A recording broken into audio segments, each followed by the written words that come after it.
Everybody আসসালামু আলাইকুম। কেমন আছেন সবাই? আলহামদুলিল্লাহ আমরা ভালো আছি।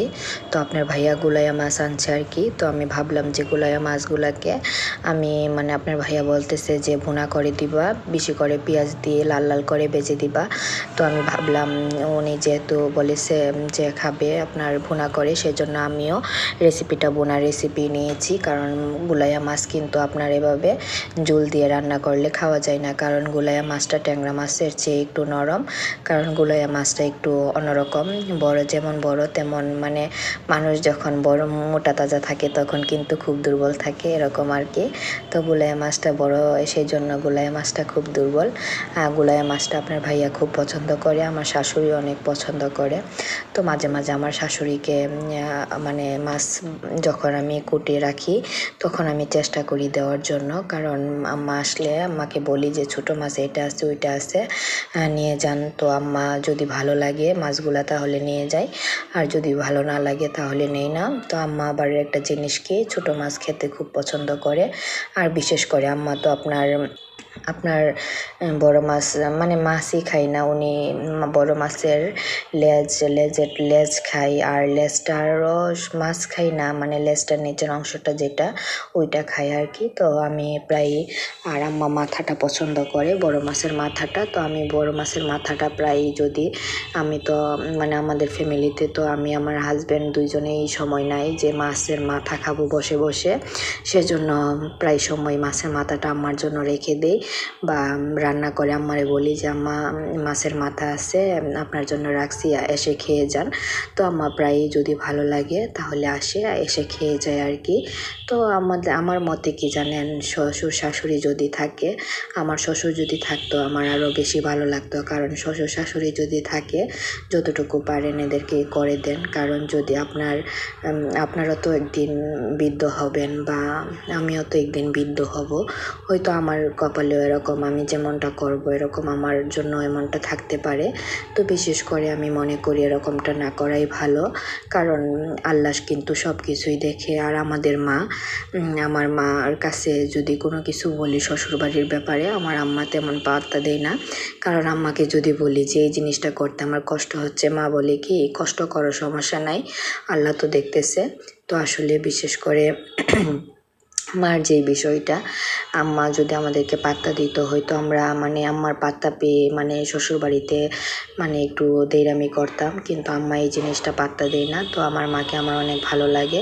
আমার মা বলেন, আমার বড় ভাইয়ের বউ বলেন, এরা এই সব জিনিস গুরুত্ব দেয় না, বলে কি এরকম করো ওইরকম করো। আমার বড় ভাবি তো আছে যে মাঝে মাঝে প্রায়ই বলে যে তোমার শাশুড়িকে অনেক যত্ন করবা, কারণ তুমিও তো একদিন মা হবা, বা তোমার এটা কিন্তু আল্লাহ দেখতেছে, কারণ তুমি যদি যত্ন করো তোমার কপালটাও ভালো হবে, বা তোমারও ভবিষ্যতে এরকম হতে পারে যে এরকম সিচুয়েশন আসতে পারে, যে সিচুয়েশনে তুমি এরকম পর্যাপ্ত বয়স পাবা, তখন কিন্তু তোমার করার মতো কেউ থাকবে না। আসলে আমিও ভাবি এই জিনিসটা, যে আমরা যদি আমাদের শাশুড়িকে না করি, আমার ফ্যামিলিতে আমারও তো মা আছে, তো আমার ভাবিরা আমার মাকে অনেক করে, বা আমার বড় ভাই, আমার ভাই আমার ভাই এই দুইটা, তো আমার দাদা ভাই বড় ভাই দুইজনেই মা বাবাকে অনেক আদর করে।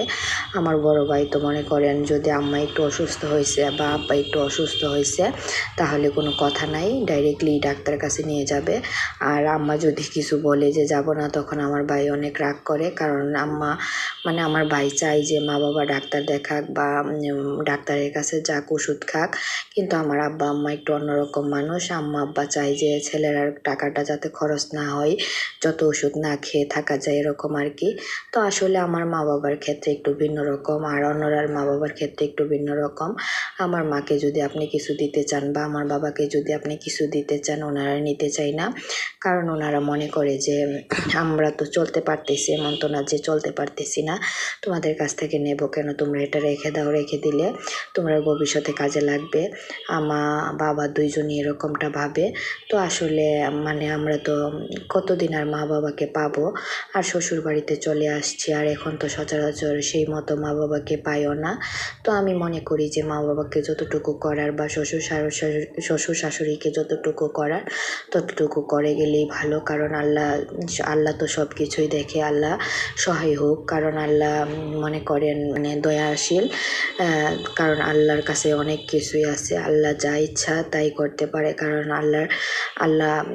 আল্লাহর উপরে আর তো কেউ নাই। আল্লাহ আমাদেরকে অনেক কিছু দিয়েছেন, অনেক কিছু শিখিয়েছেন। আল্লাহ আমাদের জন্য অনেক কিছু দিয়েছেন, কারণ আমরা কিন্তু এই জিনিসটি বুঝি না।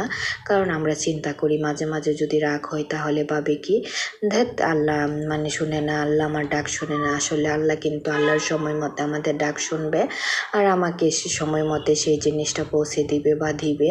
তো আসলে আমি মনে করি যে আপনারা যারা শ্বশুর শাশুড়িকে পেয়েছেন বা কাছে পাচ্ছেন তারা অবশ্যই শ্বশুর শাশুড়িকে করে যাবেন বা আদর করে যাবেন। মা বাবাকেও যারা আছে বেঁচে আছে তারাও মা বাবাকে অনেক যত্ন করে যাবেন, কারণ মা বাবা হচ্ছে দুনিয়ার সম্পদ। কারণ মা বাবা ছাড়া দুনিয়াতে এতিম। কারণ আমরা মেয়েরা বুঝতে পারি যে শ্বশুর বাড়িতে থাকি, মা বাবা ছাড়া খুব এতিম আমরা। কারণ আজকে মা বাবার কাছে থাকলে কত আদর করতো, কত যত্ন করতো। আমার মা তো অনেক যত্ন করতো আমাদেরকে, বাট আমার ছোটো বোনকে এখনও মা অনেক যত্ন করে, কারণ আমরা মার কাছে এখনও বড় হই নাই। কারণ মা মনে করে যে আমরা এখনও ছোটোই রয়ে গেছি। আসলে বিশেষ কথা কি, মা তো জন্ম দিয়েছে, মা তো কেমন আদর করবে এটা বুঝতেই পারতেছেন। গাইস, আপনাদের সাথে কথা বলতে বলতে আমার রেসিপির ফাইনাল লুক চলে আসছে। এ হচ্ছে আমার রেসিপির ফাইনাল লুক। ওকে, আল্লাহ হাফেজ, ভালো থাকবেন সবাই। আমার জন্য দোয়া করবেন এবং আমাকে সাপোর্ট করবেন। আর যদি ভিডিওটা ভালো লাগে অবশ্যই লাইক, কমেন্ট, শেয়ার করবেন। শেয়ার করতে ভুলবেন না এবং কমেন্ট করতেও ভুলবেন না। আপনাদেরকে আবারও বলা হচ্ছে okay, good bye, tata, take care.